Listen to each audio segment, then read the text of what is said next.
ত্রয়োদশ জাতীয় সংসদের প্রথম অধিবেশনে রাষ্ট্রপতি মোহাম্মদ শাহাবুদ্দিনের ভাষণ চলাকালে বিরোধী দলের ওয়াকআউট ও প্রতিবাদের ঘটনাকে কেন্দ্র করে মুখ খুলেছেন স্বরাষ্ট্রমন্ত্রী সালাউদ্দিন আহমদ। তিনি রীতিমতো রাষ্ট্রপতি মোহাম্মদ শাহাবুদ্দিনের পক্ষ নিয়ে কথা বলেছেন বলে গুঞ্জন উঠেছে। বিরোধী দলের এই অবস্থানের যৌক্তিকতা নিয়ে তিনি প্রশ্ন তুলে বলেন, এই রাষ্ট্রপতি ৫ ও ৬ আগস্ট তাদের সঙ্গে আলোচনা করেছেন এবং তার কাছেই অন্তর্বর্তী সরকারের উপদেষ্টারা শপথ নিয়েছেন। তাদের দু একজন এই সংসদেও আছেন। তাহলে এখন এই বিরোধিতা কেন? বৃহস্পতিবার ১২ মার্চ বিকেলে সংসদ অধিবেশনে মুলতবি হওয়ার পর সাংবাদিকদের বিভিন্ন প্রশ্নের জবাবে তিনি এসব কথা বলেন।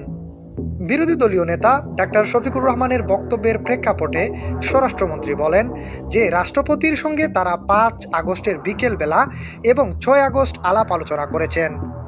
যাদের উপস্থিতিতে অন্তর্বর্তী সরকার শপথ নিয়েছে সেই রাষ্ট্রপতিকেই আজ কেন অস্বীকার করা হচ্ছে?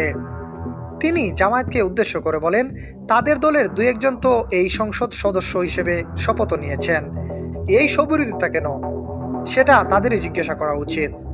তবে সংসদীয় গণতন্ত্রে ওয়াকআউটকে একটি স্বাভাবিক সংস্কৃতি হিসেবে উল্লেখ করে তিনি বলেন, গণতান্ত্রিক কালচারে ওয়াকআউট নতুন কোনো ঘটনা নয়, তারা এটি করতেই পারেন।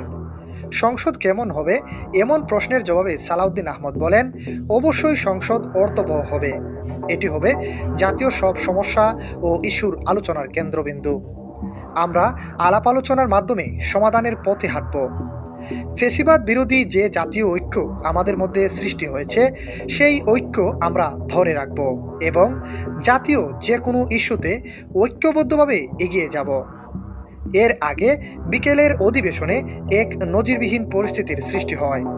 স্পিকার মেজর অবসরপ্রাপ্ত হাফিজউদ্দিন আহমদ যখন রাষ্ট্রপতিকে ভাষণ দেওয়ার আহ্বান জানান, তখনই জামায়াতে ইসলামীর নেতৃত্বে বিরোধী দলীয় সদস্যরা জুলাই নিয়ে গাদ্দারি চলবে না, গণতন্ত্র চাই, ফ্যাসিজম নয় এমন স্লোগানে সংবলিত প্ল্যাকার্ড হাতে প্রতিবাদ শুরু করেন।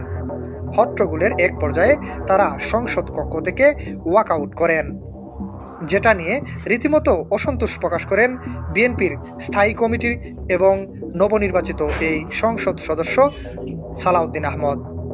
এম এ আহমদ, দৈনিক আমার জিহাদ।